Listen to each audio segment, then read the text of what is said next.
الحمد لله نحمده ونستعينه ونستغفره ونؤمن به ونتوكل عليه ونعوذ بالله من شرور أنفسنا ومن سيئات أعمالنا من يهده الله فلا مضل له ومن يضلله فلا هادي له وأشهد أن لا إله إلا الله وحده لا شريك له وأشهد أن سيدنا وسندنا ونبينا ومولانا محمدا عبده ورسوله صلى الله تعالى عليه وعلى آله وأصحابه وبارك وسلم تسليما كثيرا.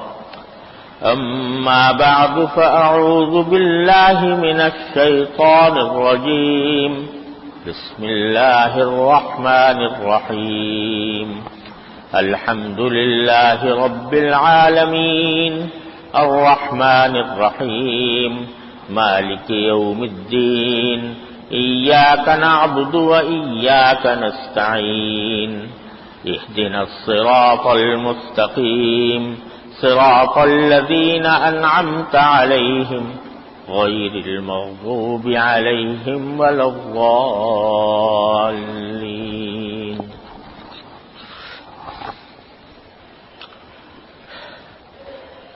بزرگان محترم اور برادران عزیز، کچھ عرصے سے سورہ فاتحہ کی تفسیر کا بیان شروع ہوا تھا. بیچ میں میرے سفروں کی وجہ سے کچھ ناغے ہو گئے. اس سے پہلے 3 آیتوں کا بیان ہوا ہے، سورہ فاتحہ کی 3 آیتوں کا. الحمدللہ رب العالمین پہلی آیت،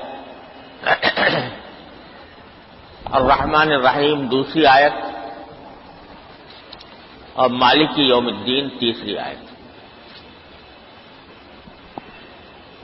اس کی مختلف تفصیلات تعالیٰ کی وحدانیت اور عقیدہ توحید کی طرف اشارہ ہے کہ جو رات تمام جہانوں کی پرورش کر رہی ہے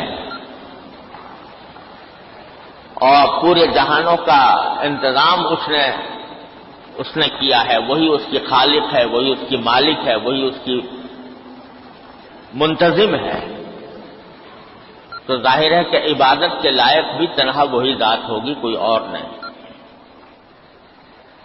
تو الحمدللہ رب العالمین میں توحید کی طرف اشارہ ہے، پایا جاتا ہے. اور دوسری آیت جو ہے الرحمن الرحیم، اس میں اسلام کے دوسرے عقیدے یعنی رسالت کی طرف اشارہ ہے کہ اللہ تبارک و تعالی انسانوں کی ہدایت کے لیے پیغمبر بھیجتے ہیں، جن کا سلسلہ حضرت آدم علیہ السلام سے شروع ہوا اور حضور نبی کریم سرور دو عالم صلی اللہ علیہ وسلم کی ذات پر اس کی تکمیل ہوئی. کیونکہ باری تعالیٰ رحمان اور رحیم ہے، لہذا اس کی رحمت کا تقاضا یہ ہے کہ وہ بندوں کو دنیا میں اندھیرے میں نہ چھوڑے، بلکہ ان کی ہدایت کا، ان کی رہنمائی کا کچھ انتظام کرے. اور ہدایت اور رہنمائی کا انتظام یہی ہے کہ اس نے پیغمبروں کا سلسلہ جاری فرمایا، جن کے ذریعے ہدایت کی باتیں اپنے بندوں تک پہنچاتے ہیں. اور تیسری آیت جو ہے مالک یوم الدین، جس کا بیان چل رہا تھا، اس میں اسلام کے تیسرے بنیادی عقیدے یعنی آخرت کا حوالہ ہے کہ باری تعالیٰ مالک ہے اس یوم دین کا یعنی حساب کے دن کا. جیسا میں نے پچھلے بیان میں عرض کیا تھا کہ مالک تو آج بھی ہے، ہر چیز کا ہے، لیکن یہاں اس کائنات میں، اس دنیا میں اللہ تعالیٰ نے ظاہری ملکیتیں کچھ انسانوں کو بھی عطا کر رکھی ہے. کوئی کہتا ہے میں اس لباس کا مالک ہوں، میں اس مکان کا مالک ہوں، میں اس گاڑی کا مالک ہوں. تو ظاہری ملکیتیں یہاں پر بھی موجود ہیں، یہاں پر دنیا میں موجود ہیں، اور حکمرانی بھی ظاہری طور پر دنیا میں موجود ہے کہ انسان حکمران ہوتے ہیں، کوئی صدر مملکت ہے، کوئی بادشاہ ہے، کوئی وزیر اعظم ہے. لیکن مالک یوم الدین فرما کر یہ ارشاد فرمایا گیا کہ قیامت کے دن جب یوم حساب آنے والا ہوگا اس وقت یہ ساری ملکیتیں ختم ہو جائیں گی. اس وقت کوئی کسی چیز کا مالک نہیں ہوگا. یہاں تک کہ روایت میں آتا ہے کما بدانا اول خلق نعید، جیسے ہم نے تم کو ابتدا میں پیدا کیا تھا، جب دنیا میں آئے تھے کوئی چیز تمہاری ملکیت میں نہیں تھی، یہاں تک کہ جسم پر لباس بھی نہیں تھا، ننگے تڑنگے آ گئے تھے، کوئی چیز تمہارے پاس نہیں تھی، کسی چیز کے تم مالک نہیں تھے. جس طرح اس وقت ہم نے تم کو اس طرح پیدا کیا تھا کہ کوئی چیز تمہاری ملکیت میں نہیں تھی، اسی طرح جب آخرت میں اٹھایا جائے گا تو اس وقت بھی کوئی ملکیت تمہاری نہیں، نہ روپیہ، نہ پیسہ، نہ کپڑا، نہ مکان، نہ سواری، نہ کوئی اور چیز. تنے تنہا چلے آؤ گے.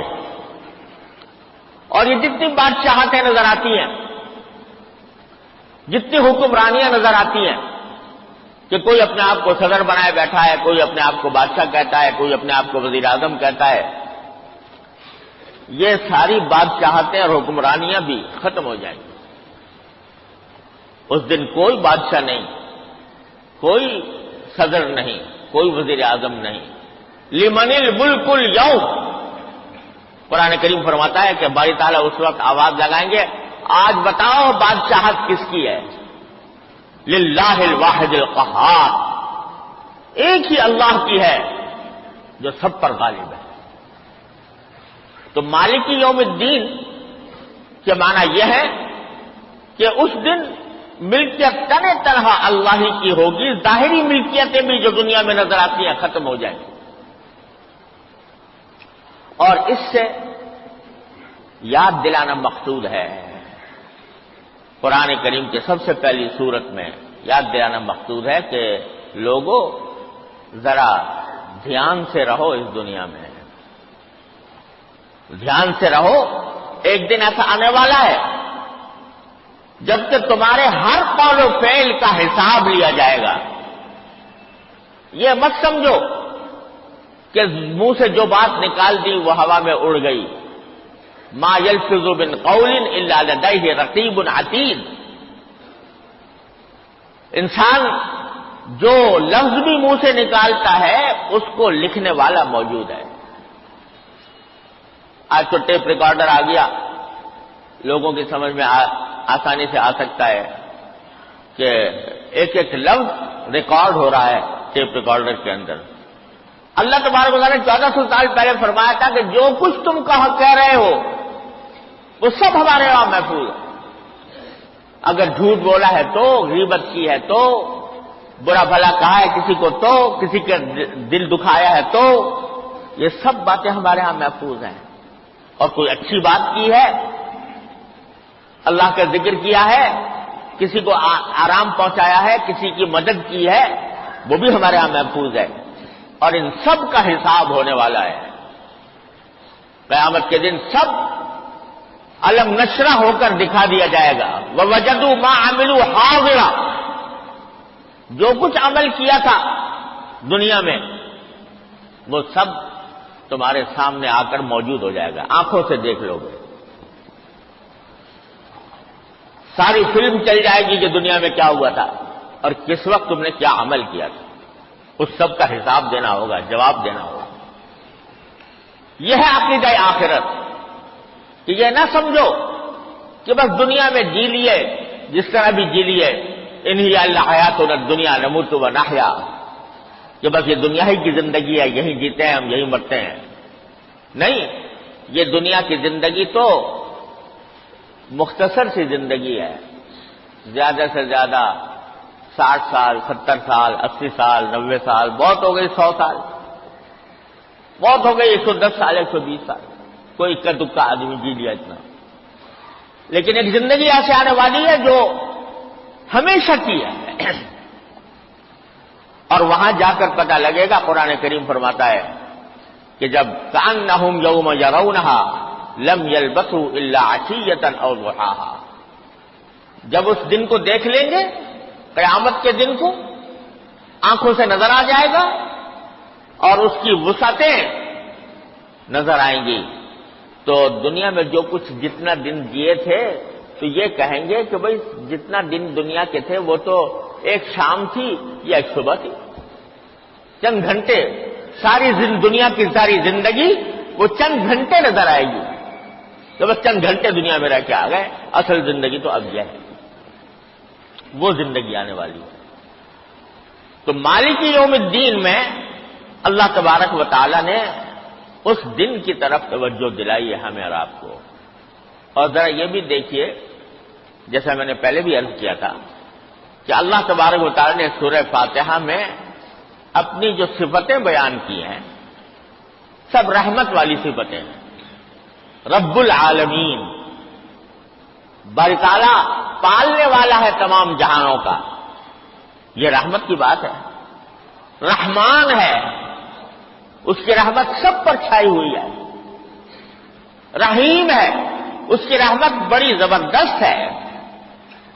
یہ صفتیں بیان کی ہیں، غصے والی صفتیں، عذاب والی صفتیں یہاں بیان نہیں فرمائیں، کیونکہ باری تعالیٰ ہی کا ارشاد نبی کریم صلی اللہ علیہ وسلم نے روایت فرمایا کہ سبقت رحمتی غضبی، کہ میری رحمت میرے غصے پر غالب ہے۔ تو یہاں رحمت کی صفتیں بیان فرمائی ہے، لیکن مالک یوم الدین فرما کر توجہ یہ دلا دی کہ رحمت تو بے شک ہے میری بندوں پر، لیکن ذرا خیال رکھنا کہ اگر تم نے دنیا کے اندر کوئی غلط کام کیے تو میں حساب بھی لینے والا ہوں، اور حساب لینے کے نتیجے میں تم بچ کے نہیں جا سکتے باری تعالیٰ کے قہر سے۔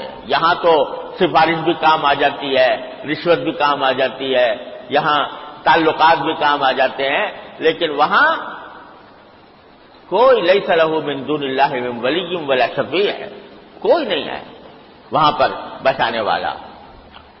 اور یہ عقیدہ آخرت ہے جو در حقیقت دلوں میں قرآن کریم پیوست کرنا چاہتا ہے کہ اللہ تعالیٰ نے بھیج تو دیا دنیا میں، اور ایسی دنیا میں بھیج دیا جس میں رنگینیاں پھیلی ہوئی ہیں اللہ تبارک و تعالیٰ نے، لیکن قرآن کے ذریعے اور پیغمبروں کے ذریعے وہ بار بار یاد دلاتا ہے کہ یاد رکھو یہ دنیا تمہاری آخری منزل نہیں ہے، یہ دنیا تمہارا مقصد زندگی نہیں ہونا چاہیے، یہ دنیا تو ہے تمہارے سفر کا ایک مرحلہ ہے، ایک آزمائش کی جگہ ہے، لہذا ہر قدم پر یاد رکھو کہ ایک دن آنے والا ہے، آخرت کا دن۔ اور میرے بھائیوں، در حقیقت یہی عقیدہ آخرت ہے جو انسان کو گناہوں سے، جرائم سے، ناانصافیوں سے، ظلم و ستم سے بچاتا ہے۔ اگر دل میں آخرت کی فکر ہو، اللہ تبارک و تعالیٰ کے سامنے جواب دہی کا احساس ہو، جس کو قرآن تقویٰ کہتا ہے، تو اس صورت میں انسان گناہ کے پاس نہیں جائے گا، کسی پر ظلم نہیں ڈھائے گا، کسی کے ساتھ ناانصافی نہیں کرے گا، کیونکہ اس کو پتا ہے کہ اگر ناانصافی کروں گا تو آخرت میں مجھے ایک بہت سنگین عذاب کا سامنا کرنا پڑ سکتا ہے۔ نبی کریم صلی اللہ علیہ وسلم نے یہی عقیدہ صحابہ کرام کے دلوں میں پیوست فرمایا۔ صحابہ کرام فرماتے ہیں کہ نبی کریم صلی اللہ علیہ وسلم نے ہمیں آخرت کی باتیں اس طرح تفصیل سے بتائیں کہ ہمیں ہر وقت یہ لگتا تھا جیسے کہ آخرت کو ہم آنکھوں سے دیکھ رہے ہیں، جنت کو اور جہنم کو اور اللہ تبارک و تعالیٰ کے سامنے پیشی کو اپنی آنکھوں سے دیکھ رہے ہیں۔ اس کا نتیجہ یہ تھا کہ اول تو گناہ سرزد نہیں ہوتا، اور اگر سرزد ہوتا بھی ہے تو فوراً توبہ کی، استغفار کی، اللہ تبارک و تعالیٰ کے سامنے ندامت اور شرمندگی کے ذریعے حاضری کی توفیق ہو جاتی ہے۔ صحابہ کرام کا یہ معاملہ تھا۔ آج دنیا میں جرائم کا بازار گرم ہے، ناانصافیوں کا بازار گرم ہے، ظلم و ستم کی چکی میں لوگ پس رہے ہیں۔ وجہ کیا ہے کہ آخرت کی فکر نہیں، آخرت کا دھیان نہیں۔ اگر کوئی چور چوری کرتا ہے تو کیوں کرتا ہے؟ اس لیے کرتا ہے اگر اس کو پتا ہوتا کہ اس چوری کے نتیجے میں مجھے کتنے زبردست عذاب کا سامنا کرنا پڑے گا تو وہ چوری نہ کرتا۔ کوئی شخص رشوت لیتا ہے تو کیوں لیتا ہے؟ اس واسطے کہ اس کو یہ فکر نہیں ہے کہ مرنے کے بعد میرے ساتھ کیا ہونے والا ہے۔ اگر اس کو یہ پتا ہوتا کہ قرآن نبی کریم صلی اللہ علیہ وسلم نے فرمایا تھا کہ الراشی والمرتشی کلاہما فی النار، رشوت دینے والا بھی اور رشوت لینے والا بھی دونوں جہنم میں ہیں۔ اگر اس بات کا قوی پورا ایمان اس کے دل میں ہوتا، اگر اس بات کا اس کے دل میں دھیان ہوتا، کبھی رشوت لینے پر کا اقدام نہ کرتا۔ دوسروں کے حقوق پر ڈاکہ ڈالنے والے، دوسروں کے ساتھ ناانصافیاں کرنے والے، دوسروں کا مال ہڑپ کر جانے والے، دھوکہ دینے والے، ملاوٹ کرنے والے، یہ سب کام نہ کریں اگر دل میں اللہ تبارک و تعالیٰ کے سامنے جواب دہی کا احساس پیدا ہو جائے۔ صحابہ کرام کے دل میں ہو گیا تھا تو نتیجہ یہ کہ اول تو گناہ ہوتا ہی نہیں تھا۔ اگر کبھی غلطی سے ہو گیا تو خود اپنے اوپر سزا جاری کرانے کے لیے حاضر ہو جاتے۔ دیکھیے وہ خاتون کا واقعہ جو نبی کریم صلی اللہ علیہ وسلم کی خدمت میں حاضر ہوئیں، آ کر عرض کیا کہ طہرنی یا رسول اللہ، یا رسول اللہ مجھ سے گناہ ہو گیا ہے، مجھے پاک کر دیجیے۔ گناہ کیا ہو گیا؟ بدکاری کا ارتکاب ہو گیا۔ تو آ کر خود رسول کریم صلی اللہ علیہ وسلم کی خدمت میں اپنے آپ کو پیش کر دیں کہ مجھے پاک کر دیجیے، مجھ پر سزا جاری کیجیے جو شریعت میں مقرر ہے اس عمل کی۔ سرکار دو عالم صلی اللہ علیہ وسلم منہ پھیر لیتے ہیں، وہ دوبارہ دوسری طرف سے آتے ہیں، پھر آ کر اقرار کرتے ہیں، دوسری مرتبہ رخ پھیر لیتے ہیں، پھر آتی ہیں، یہاں تک کہ 4 مرتبہ اقرار کیا رسول کریم صلی اللہ علیہ وسلم، اور فرمایا کہ اور کہا کہ مجھے جو آپ کی سزا مقرر ہے، سزا کیا تھی یہ بھی معلوم تھا کہ پتھر مار مار کر سنسار کر کے ہلاک کر دیا جائے، مگر پیش کر رہی ہیں اپنے آپ کہ یا رسول اللہ میں آخرت کے عذاب سے بچنے کے لیے دنیا کا یہ عذاب جھیلنے کو تیار ہوں، لیکن آپ مجھے پاک کر دیجئے اس عمل سے۔ سرکار دو عالم صلی اللہ علیہ وسلم فرماتے ہیں کہ اب تم نے اقرار کر لیا تو سزا تو تمہارے اوپر جاری ہو سکتی ہے، لیکن ابھی تمہارے پیٹ میں بچہ ہے، اور قصور جو کچھ ہوا تم سے ہوا، بچے سے نہیں ہوا، لہذا میں ابھی تمہارے اوپر سزا جاری نہیں کر سکتا، جاؤ واپس جاؤ یہاں تک کہ تمہارے یہاں بچہ ہو جائے، بچہ بھی پھر تمہارے دودھ کا محتاج ہوگا، اس بچے کو دودھ پلاؤ، اور جب وہ پینے کے لائق ہو جائے اور ماں کی ضرورت اس کو باقی نہ رہے تو اس وقت دوبارہ آنا میرے پاس۔ خاتون چلی جاتی ہیں، نہ کوئی FIR درج ہوئی ہے، نہ کسی رجسٹر میں نام پتہ لکھا گیا ہے، نہ کوئی ضمانت طلب کی گئی ہے، چلی جاتی ہے، اور بچے کی پیدائش کا انتظار کرتی ہیں۔ بچہ پیدا ہوتا ہے، پیدا ہونے کے بعد اس کو دودھ پلاتی ہیں، 2 سال تک دودھ پلاتی ہیں۔ آپ ذرا تصور کیجئے کہ 2.5 سال گزر گئے اس واقعے کو، تو آدمی کے جوش و خروش میں بھی کمی آ جاتی ہے اتنے دن گزرنے کے بعد۔ وقتی طور پر تو ندامت کی وجہ سے آدمی کے دل میں جوش ہوتا ہے کہ میں کسی طرح اپنے اوپر سزا جاری کرا لوں، لیکن 2.5 سال گزرنے کے بعد یہ ندامت بھی دھیمی پڑ جاتی ہے۔ پھر بچہ پیدا ہو چکا ہے اور وہ بچہ ماں کے لیے ایک عظیم کشش کا باعث ہے کہ بچہ اس کو اپنی طرف کھینچ رہا ہے، اپنے دل لبھا رہا ہے، اور کسی رجسٹر میں نام درج نہیں ہے، کوئی مطالبہ کرنے والا نہیں ہے کہ تم آؤ اور آ کر تم تو بس سزا جاری کرواؤ۔ لیکن 2.5 سال کے بعد اس خاتون کی استقامت دیکھیے کہ 2.5 سال کے بعد نبی کریم صلی اللہ علیہ وسلم کی خدمت میں حاضر ہوتی ہے کہ رسول اللہ آپ نے وعدہ کیا تھا، یہ بچہ میں لے کر آئی ہوں، اس کے منہ میں روٹی کا ٹکڑا ہے جو اس بات کی گواہی دے رہا ہے کہ اب اس کو میرے دودھ کی حاجت نہیں ہے اور اب میرے کو سزا جاری کر۔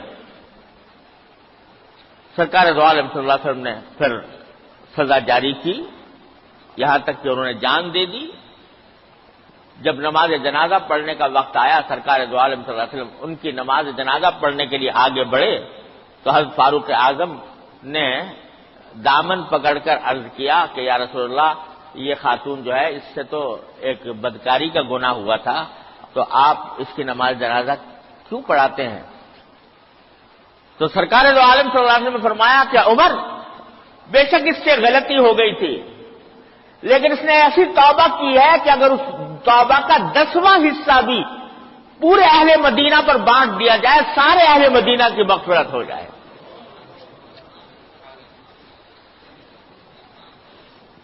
آپ اندازہ لگائیے، نہ رپورٹ ہے، نہ ضمانت ہے، نہ کچھ ہے، لیکن آ کر اپنے آپ کو خود پیش کر رہی ہیں۔ کیوں؟